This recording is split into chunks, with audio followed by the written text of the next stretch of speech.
Ashu Arora, assistant teacher of APS। Yes students, आज की इस वीडियो में हम लोग डिस्कस करेंगे 5th chapter of geography of 7th class, that is hydrosphere. Hydro means water, sphere means area, means water area. Clear? तो ये तो हो गया मीनिंग इस चैप्टर का। अब हम इस चैप्टर को स्टार्ट करने वाले हैं। देखिए इस चैप्टर में क्या है। About 71% of the surface of earth is covered with water. हमारी अर्थ का 71% पार्ट जो है वाटर से कवर है। So are earth is refer to as watery planet. Earth को वाटरी प्लैनेट भी बुलाया जाता है। और हमारी अर्थ में वाटर इतनी लार्ज क्वांटिटी में होने की वजह से हमारी अर्थ सभी प्लैनेट्स का, सोलर सिस्टम के सभी प्लैनेट्स का एक यूनिक पार्ट है। क्लियर? अर्थ में इतना ज़्यादा वाटर होने की वजह से सोलर सिस्टम के सभी प्लैनेट्स का एक यूनिक पार्ट है। And all the water bodies such as ocean, seas, rivers, lakes etcetera together make up the hydrosphere. सभी ओशंस, सीज, रिवर्स, लेक्स सभी मिलके क्या बनाते हैं? हाइड्रोस्फेयर। मैंने बताया आपको hydro means water, sphere means area. तो वाटरी एरिया जितना भी है वो हाइड्रोस्फेयर होता है।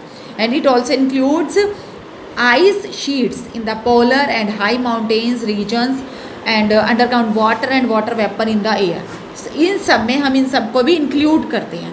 आइस शीट्स को भी करते हैं, हाई माउंटेन्स रीजन्स को भी करते हैं क्योंकि वहाँ पे भी स्नो होती है, and underground water and water vapour in the air. All these are included in the hydrosphere. Next is the water cycle. Water cycle आप लोग 6th क्लास में भी रीड कर चुकी हो। ठीक है? वाटर साइकिल में क्या होता है, जैसे कि आप लोग, हाँ जी, जैसे आप लोगों ने 6th क्लास में भी किया होगा वाटर साइकिल। ठीक है? जैसे ये क्या है, वाटर साइकिल 6th क्लास में आपने कैसे रीड करा होगा, ये आपने साइंस में भी रीड करा हुआ है। वाटर साइकिल में ये क्लाउड्स हैं, ये sun and these are also clouds. यहाँ से क्या होता है, क्लाउड से रेनफॉल हुई, ये हो गई रेनफॉल। ये कहाँ पे? रिवर्स में, स्ट्रीम्स में, लेक्स में पानी चला जाता है। और सन से क्या होता है, ये सारी जो वाटर होता है, सन क्या करता है, इनको सन से हीटअप होता है और ये वाटर वेपर की फॉर्म में दोबारा से ऊपर चले जाते हैं, फिर वो क्लाउड्स फॉर्म हो जाते हैं, क्लाउड से फिर से रेनफॉल नीचे हो जाती है। तो ये वाटर साइकिल चलता रहता है। क्लियर? आपको बात आ गई ना समझ में? मतलब क्लाउड से हमें रेनफॉल मिलती है, पानी नीचे आता है, फिर वाटर से, सन से वो हीटअप होता है, हीटअप से फिर वाटर वेपर फिर ऊपर जाते हैं, फिर वो क्लाउड्स की फॉर्म ले लेते हैं, क्लाउड से फिर से रेनफॉल हो जाती है। तो ये सिस्टम जो है वाटर साइकिल का चलता रहता है। ये तो आपका सिंपल फॉर्म में था, जो आपकी बुक में है वो हम देख लेते हैं। तो वाटर साइकिल क्या होती है? Water cycle is the continuous flow और movement of water between earth and the atmosphere. Clear? इस साइकिल में क्या होता है, वाटर मूव करता है, कहाँ से? लैंड और ओशन से। कहाँ पे? एटमॉस्फेयर में। मैंने आपको अभी बताया ना, वाटर मूव करेगा। ये देखिए, ये हमारा वाटर था ना, वाटर मूव किया कहाँ से? लेक्स से या ओशन से, कहीं पे भी मूव करेगा क्योंकि सन तो सभी जगह पे पड़ेगा ना, तो उससे हीटअप हो जाएगा और वाटर वेपर ऊपर चले जाएंगे। क्लियर? तो ये देखिए आप, उसके बाद प्रिसिपिटेशन में टर्न हो जाता है। प्रिसिपिटेशन जो है किस फॉर्म में होता है? 3 फॉर्म में होता है। स्नो की फॉर्म में भी होता है, हेल्स की फॉर्म में भी होता है, रेनफॉल में होता है। Clear? And some of the water runs off the land to the ocean. The process involve in the water cycle as. Water cycle में कौन कौन से प्रोसेसेस होते हैं? Evaporation, condensation and precipitation and run off. Clear? अब ये cycle start होती है, जैसे मैंने आपको अभी बताया, ये सारा जो अभी मैंने आपको इसमें बताया था वाटर साइकिल यही फॉर्म है। बस ये आपको सारा रीड करने की ज़रूरत नहीं है। ठीक है? इसके बाद यहाँ से देखिए, on land precipitation is circulated in the 3 different ways.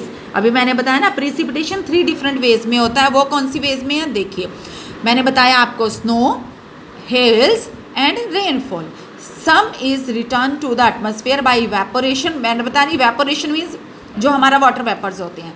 Some of it sinks into the soil and rock layers and the rest runs off the land into rivers and streams which carry it to the seas and ocean। क्योंकि rivers और streams जो and में कहाँ पे seas और ocean में जाके मिलती हैं। उसके बाद बात होती है हमारे सेलाइन और फ्रेश वाटर की। सेलाइन वाटर जो हमारे ओशन और सीज का वाटर होता है वो सेलाइन वाटर होता है। सेलाइन इनके नमक वाला होता है। फ्रेश वाटर हमें कहाँ से मिलता है? लेक्स, रिवर से मिलता है। अब वाई सी वाटर सॉल्टी इन टेस्ट। सी वाटर जो है टेस्ट में सॉल्टी क्यों होता है? देखिए, सी वाटर इज सॉल्टी और saline in taste. This is because, किस वजह से होता है? Because sea contains a great variety of salts and minerals in solution, क्योंकि सी में यानी कि समुद्र में काफ़ी ज़्यादा मात्रा में मिनरल्स और सॉल्ट पाया जाता है। सॉल्यूशन मीन्स घुला हुआ होता है उसमें। These minerals are brought down by the rivers in the silt, और ये मिनरल्स आते कहाँ से सी में, ऊपर से तो आते नहीं है ना, पानी में से तो नहीं आते, ये सिल्ट रिवर्स के सिल्ट से आते हैं। सिल्ट यानी कि कीचड़ से, दे कैरी, जो रिवर्स अपने साथ सिल्ट लेके आती हैं। It is estimated that the oceans contain enough salt to the cover and continents with a layer 100 metres thick. ये भी एक अनुमान लगाया जाता है कि ओशंस जो हैं, ओशंस में कम से कम 100 मीटर लेयर जो है वो सॉल्ट की बनी होती है। और सेलिनिटी क्या होता है, ये ना इन सेलाइन इन टेस्ट होता है ना, सेलाइन यानी कि नमकीन आता है, वो सेलिनिटी क्या होता है, देखिए जो नमकपन होता है ना, नमकीन होता है, वो क्या चीज़ होती है, amount of salt in grams present in 1000 grams of water. 1000 gram water में जितने ग्राम सॉल्ट होता है that is called the salinity. सुनिए दोबारा से, 1000 ग्राम वाटर में जितने ग्राम सॉल्ट होता है that is called the salinity. The average salt content is 35 gram per KG of the sea water. It is expressed as 35 per 1000 and written as 35%. Okay, salinity of the sea varies from place to place depending on the two main factors. अब salinity depend करती है two factors पे, rate of evaporation and amount of fresh water added by the rivers and rainfall. इन two factors पे salinity depend करती है। Next, dead sea. Dead sea क्या है? Dead sea has the high salinity of 240%। Dead C and Caspian sea, ये हमारे to जो बड़े सी होते हैं ना, ठीक है। डेड सी जो हैं, डेड सी में सबसे ज़्यादा सेलिनिटी पाई जाती है 240%। This is because it lies in the tropics which है are hot and so the rate of evaporation is high. जहाँ पे इवेपोरेशन का रेट सबसे ज़्यादा होगा वहाँ पे सेलिनिटी ज़्यादा होती है। दिस इज़ ऑल्सो, और इवेपोरेशन कहाँ पे होती है? जहाँ पे हॉटनेस ज़्यादा होती है। This is also a reason of very scanty rainfall. ये एक ऐसा रीजन है जहाँ पे बहुत कम रेनफॉल होती है। द जॉर्डन रिवर, इसको आप हाईलाइट कर लेना या अंडरलाइन करना है। Jordan river which does not have much water flows into this land locked seas continuously adding salt. The Arctic ocean has, the Arctic ocean में क्या है?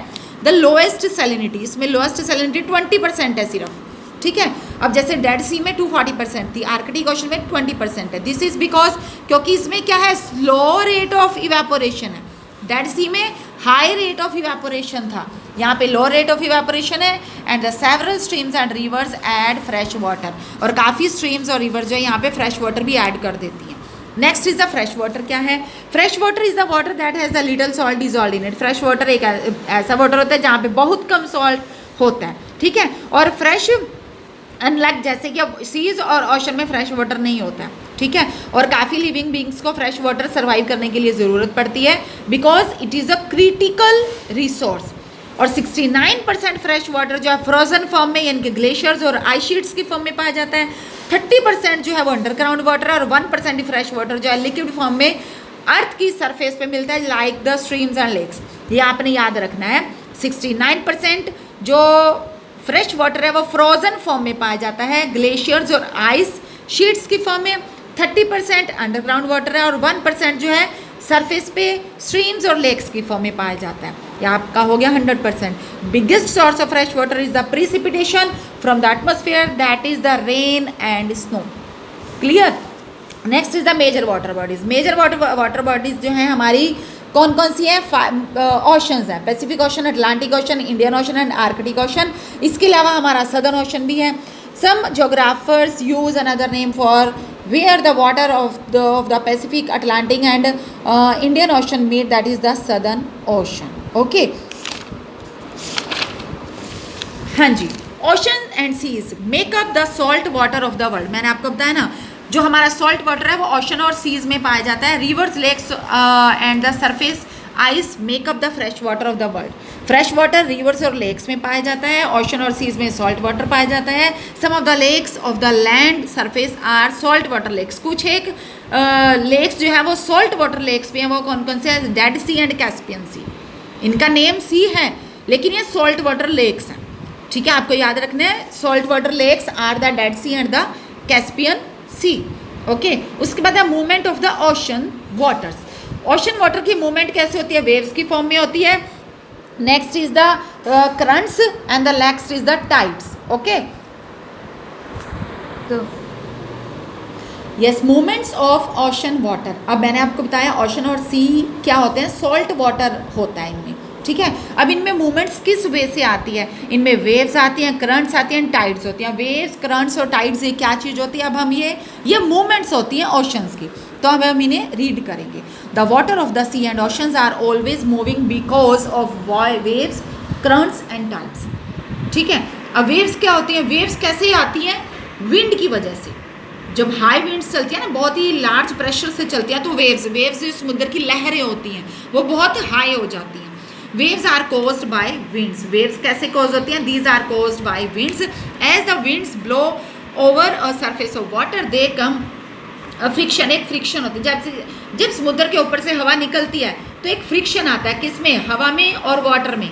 ठीक है, by striking it surface made it rise और fall in the crest and troughs. They are known as the waves. जो लहरें होती हैं ना, वो कैसे, फ्रिक्शन की वजह से आती हैं. फ्रिक्शन कैसे, जब सरफेस में और वाटर में. ठीक है, हवा चलती है, हवा से क्या होगा, जो समुद्र की का सरफेस होता है और उसकी जो हवा होती है, ठीक है, हवा और सरफेस का आपस में क्या होता है, फ्रिक्शन आता है, जिसकी वजह से वो लहरें कभी राइज और कभी फॉल में, मतलब कभी ऊपर हो जाती है, कभी नीचे हो जाती है. And their length, height and strength depend upon it, the wind force and cause that. ठीक है, under a strong gush of wind the waves may be a few hundred miles long. अब कई बार क्या होता है, जब बहुत तेज हवा चलती है तो कई बार वेव्स जो है बहुत काफ़ी 100 मील ऊपर तक चली जाती हैं और काफ़ी हाइट तक चली जाती हैं. These waves do not progress horizontally. ये हॉरिजॉन्टली नहीं चलती हैं, हॉरिजॉन्टली जो चलती हैं वो करंट्स होती हैं. Only their crest and troughs move upward in an ellipse. जो उसके ट्रफ्स एंड क्राफ्ट्स, जो उसकी लहरों की लंबाई और चौड़ाई होती है, ठीक है, वो काफ़ी ऊपर तक चली जाती है. As these approach the shores and have to pass the shallow water. और ये शोर्स यानी कि किनारे तक जाती हैं और have to pass through the shallow water. Their speed is retarded. उनकी स्पीड कई बार स्लो भी हो जाती है. And their front refracted and they dash against the shore as a breakers. और कई बार वो किनारों को तोड़ फोड़ भी देती हैं. Waves occur only on the surface of the sea. Waves जो है, वेव्स यानी कि जो लहरें होती है ना, सी के सरफेस पे ही से ही अकर होती हैं. The depth of the sea remains undisturbed. जो डेप्थ होती है सी की वो वैसे की वैसी रहती है, अनडिस्टर्ब्ड रहती है. ठीक है, जो लहरें होती हैं वो सी के सरफेस पे ही अकर होती हैं. ये तो हो गया हमारा वेव्स. अब आपको फिर से बता दूं, वेव्स क्या होती है, वो हवा से होती है. जब हवा बहुत ज़्यादा तेज़ चलती है तो सरफेस, सी का सरफेस और जो हमारी वेव्स होती है, सॉरी जो विंड होती है, उनमें आपस में फ्रिक्शन होता है. ठीक है, और सरफेस पे और फ्रिक्शन होने की वजह से क्या हो जाती हैं, वेव्स आती हैं.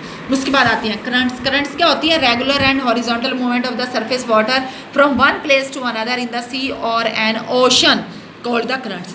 वेव्स तो ऊपर की तरफ ऊपर जाएंगी फिर नीचे आएंगी, और जो वेव्स होती हैं, ठीक है, जो हमारी करंट्स होती हैं, करंट्स क्या करती हैं, करंट्स हमारी इस फॉर्म में चलती हैं. पानी जो होगा ना हमारा, पानी वो हमारा ऐसे ऐसे इस फॉर्म में चलेगा, इस फॉर्म में. समझ में आ गई ना बात. When they produced in the ocean, जब वेव्स ओशन में आती हैं, the surface water moves like a stream. जैसे मैंने बताया, जब वो ओशन में आएंगी तो सरफेस वाटर जो है एक स्ट्रीम की तरह, लहर की तरह मूव करता है from one part of the ocean to another. There is also up and down vertical movement of the ocean water.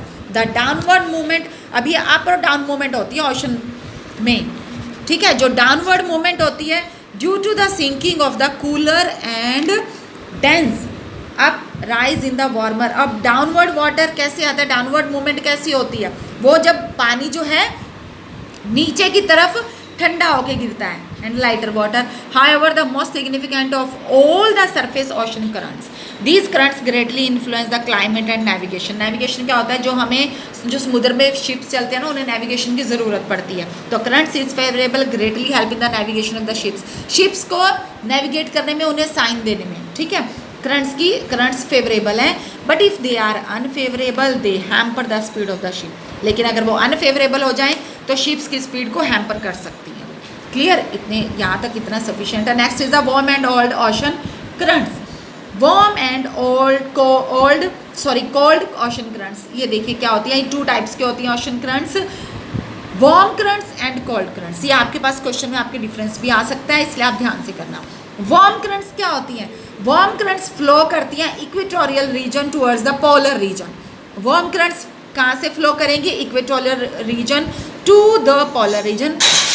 Temperature, yes, अब हम करेंगे इसके ओशन करंट्स के टाइप्स की, warm currents and cold currents. Warm currents जो है वो flow करते हैं equatorial region to polar region, ठीक है, और इसमें टेम्परेचर जो है लिटिल बिट हायर होता है, किस वजह से? देयर सराउंडिंग वाटर की वजह से, क्योंकि वहाँ पे वार्म करंट्स होती हैं। और कोल्ड करंट क्या होता है? कोल्ड करंट्स फ्लो करता है, इसका अपोजिट हो जाएगा polar region to equatorial region. Polar region ठंडा रीजन हो गया ना, एंड इसमें टेम्परेचर लोअर होते हैं, किसकी वजह से? सराउंडिंग वाटर की वजह से। क्लियर, अभी दोनों एक दूसरे के अपोजिट हो गए। आप इनके एग्जाम्पल देखिए, Labrador ocean current is the cold current and gulf stream is the warm current. अब इसके अब आपके 2 पॉइंट्स बन जाएंगे। ओके, नेक्स्ट देखिए, warm currents make the temperature warm over land surface. Meeting point of the warm and cold currents are the best fishing grounds of the world. This में include area found near Japan. अब इसमें कौन कौन सा area जो है वो पाया जाता है? देखिए, दिस में include area found near Japan and the eastern coast of the North America. Likewise merger of warm and cold current generates foggy weather, it difficult for the navigation। foggy weather की वजह से navigation के लिए एक problem create करता है। Clear, next is the direction of the ocean current. Direction ocean current की कौन कौन सी होती है? देखिए, the directions of ocean currents में क्या है? देखिए, the difference is both the temperature and the salinity of ocean water play some part of causing the ocean currents। अब टेम्परेचर और सैलिनिटी की वजह से क्या होता है? ओशन करंट्स में जो है क्या हो जाता है? Play some part in causing the ocean current जो है इनकी वजह से ही क्रिएट होता है, बनता है। But the permanent wind system of the world mainly determines their direction.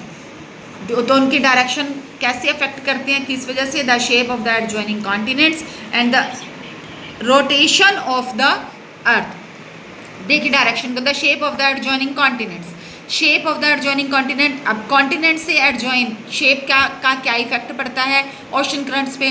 When an ocean current meets a continent it drifts along its coast. Drift मतलब इससे अलग हो जाना, ठीक है। जब ओशन करंट किसी भी कॉन्टिनेंट में जाके मिलता है, ओशन करंट क्या होता है? मैंने आपको बताया ना, मूवमेंट होती है जो मूव्स उसकी वेव्स की हॉरिजॉन्टल मूवमेंट होती है, तो कोस्ट को ड्रिफ्ट कर देती है and begins it moves almost parallel to the coast line. और कोस्ट लाइन के पैरेलल जो है वो मूव करना शुरू कर देती है। There had been no continents there in then the direction of the movement of the ocean currents would have been very different. Next is the rotation of the earth. Earth के rotation से क्या effect पड़ता है? The movement of the ocean current is according to the winds. But अब no doubt ocean current जो है wind के movement से ही के अकॉर्डिंगली चलती हैं, but the rotation of the earth causes the ocean currents to deviate towards the right in the clockwise direction in the northern hemisphere. लेकिन earth की rotation की वजह से ओशन करंट जो है वो नॉर्दर्न हेमिस्फीयर में क्लॉकवाइज डायरेक्शन में मूव करने लग जाते हैं। It is towards the left और anti clockwise in the southern hemisphere. Obviously southern hemisphere में एंटी क्लॉकवाइज मूव करती है। क्लियर? तो ये था हमारा direction of the ocean currents. Direction कैसे अफेक्ट होती है? The shape of the adjoining continents and rotation of the earth. उसके बाद हम करते हैं difference between waves and the currents में। अब वेव्स और करंट्स में क्या डिफरेंस है गिवन है आपको, देखिए। वेव्स टेम्परेरी और इरेगुलर होती हैं, करंट्स परमानेंट और continue to the flow in the particular direction. Waves क्या होती है? Confined to sea surface only. Waves जो है सी सरफेस में ही मूव मतलब शुरू हो जाती हैं, होती हैं। और करंट्स जो है their effect up to the great depth. Size of the wave depend upon the depth of the sea और currents always deep. Speed of the waves depend upon local winds and currents are influenced by planetary winds। ये हो गया हमारा difference. उसके बाद आती है हमारी टाइड्स। टाइड्स के बाद हमारा ये टॉपिक थोड़ा सा रह जाता है। क्लियर? टाइड्स हमारा है third movement of ocean water. Tides क्या होती हैं देखिए, अब करंट्स हमारी हॉरिजॉन्टल मूवमेंट होती हैं, टाइड्स क्या होती हैं vertical rise and fall of the ocean water, ठीक है। टाइड्स क्या होती हैं, tides are periodic vertical rise and fall of the ocean water resulting in a horizontal flow of the on the coast. These are caused due to the gravitational force exerted on the surface of the earth by the sun and the moon. अब tides किस वजह से होती हैं, किस वजह से rise होती हैं, because of the gravitational pull. और किसकी वजह, कहाँ पे gravitational pull exerted on the surface of the earth, earth की सरफेस पे मूव सन और मून की वजह से।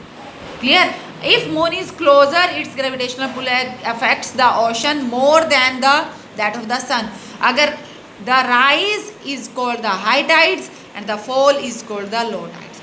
अगर मून जो है काफ़ी क्लोजर आ जाता है, ठीक है, तो उसका ग्रेविटेशनल पुल अफेक्ट करेगा किसे, ओशन को, बजाय इसके के सन के। अगर मून ज़्यादा क्लोजर हो जाएगा तो सन की बजाय इसका ग्रेविटेशनल पुल जो है अफेक्ट करेगा ओशन को, और राइज करेगा ज़्यादा हाई टाइड्स, ठीक है, और फॉल करेगा लो टाइड्स को।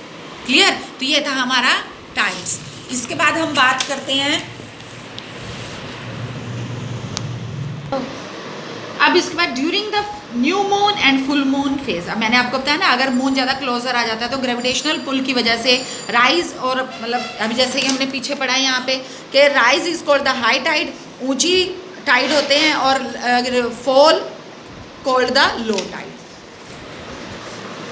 When the sun, earth and moon are in one line, एक ही लाइन में आ जाएंगे तीनों, तो combined gravitational force of the sun and moon is stronger and the tides are highest during this time. These tides are called the spring tides, ठीक है। जब सन, मून और अर्थ तीनों एक लाइन में हो जाएंगे तो इनका combined gravitational force of moon and sun, तो दोनों का स्ट्रॉन्गर हो जाएगा मून और सन का, और टाइड्स जो है वो हाईएस्ट होंगे दिस टाइम पे।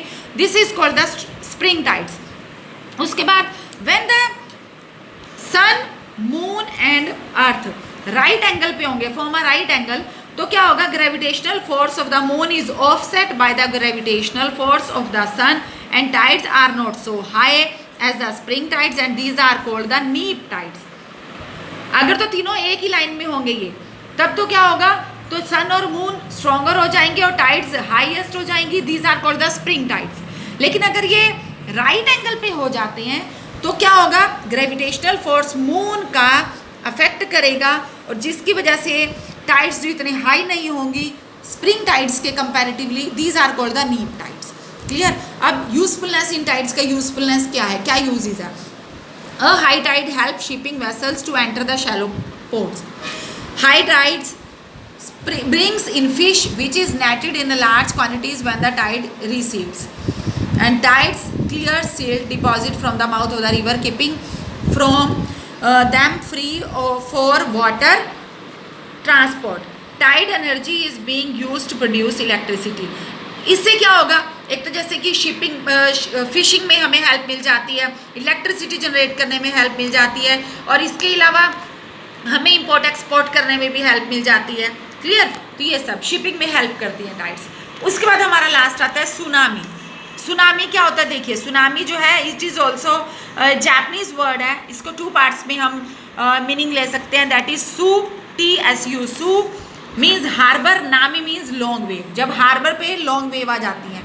Tsunami means long waves striking the harbour. जब सुनामी आती है ना तो समुद्र में इतनी बड़ी बड़ी लहरें उठती हैं, तो समुद्र के आसपास के सारे एरियाज पे जितनी बड़ी बड़ी बिल्डिंग्स होती हैं, जब वो लहरें उनके ऊपर आके गिरती हैं तो सारा का सारा क्या होता है, एक तरह से डिजास्टर आ जाता है वहाँ पे, ठीक है, सब कुछ जो तहस नहस हो जाता है। और tsunami is nothing less than a monster. Tsunami जो है एक मॉन्स्टर की तरह से कम नहीं होती है। That the speed across the sea as fast as a jet aeroplane. Speed जो है इसकी जेट एरोप्लेन के इक्वल होती है। Usually an intense earthquake cause the tsunami waves which start rolling across the sea when the ocean is deep.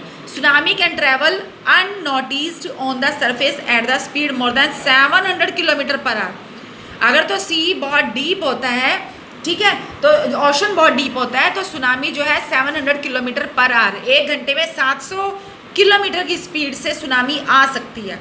It can cross the vast ocean in a day और less. And some places पे तो tsunami जो arise होती है कई feet तक ऊपर जाती है, और प्लेसेस जो हाई होते हैं 100 फीट तक उन्हें और इससे भी ऊपर तक वो जाके उन्हें तहस नहस कर सकती है। और tsunami is not a single wave. Tsunami जो है ना, सुनामी एक लहर से नहीं आती है, is not a single wave but a series of waves, better known as the wave train. इसे वेव ट्रेन कहेंगे तो ज़्यादा बेटर रहेगा। The first wave in a tsunami may not necessarily be most destructive. जो पहली wave आती है ना सुनामी की, जरूरी नहीं है कि वो भी डिस्ट्रक्टिव हो। Once the tsunami reaches the shallow water, shallow इनके थोड़े वाटर से, off the coast, it is slow down, तब तो स्लो डाउन हो जाती है। But when waves after the wave rush towards the coast, लेकिन जब एक लहर के बाद दूसरी लहरें कोस्ट पे आती हैं, then the top of the waves moves faster than the bottom. जो सबसे ऊपर की वेव होती है वो बॉटम वेव से बहुत ज़्यादा फास्ट होती है, और जिसकी वजह से डिजास्टर आता है। With much fuss and fume there is much under water turbulence sucking everything under the tossing heavy objects around. और जब ये बहुत ज़्यादा हैवी वेव्स आती है तो इनके अराउंड जितने भी एरियाज होते हैं उन सबको क्या करती है, निगल जाती है। ठीक है, under water turbulence sucking everything, हर एक चीज़ को वो निगल जाती है। Under the tossing heavy objects around, जो उसके आसपास में हैवी ऑब्जेक्ट्स भी होती हैं, इवन बिल्डिंग्स होती हैं, गाड़ियाँ होती हैं, सब जो है उस सुनामी में बह जाती है। Clear, this was your chapter. उसके बाद आपको केस स्टडी दी गई है सुनामी ऑफ 26 दिसंबर 2004 में एक सुनामी आई थी। ठीक है, तो उसमें जो है tsunami it affected the 10 countries namely Indonesia, Thailand, Malaysia, Bangladesh, India, Sri Lanka, Maldives, Somalia, Kenya and Tanzania. ठीक है, तो ये केस स्टडी आपको गिवन है, तो ये केस स्टडी आप गूगल पे भी देख सकते हो, अगर आपके पास बुक में है तो आप वहाँ बुक से भी रीड कर सकते हो। Okay, now this was about your chapter. Okay, bye.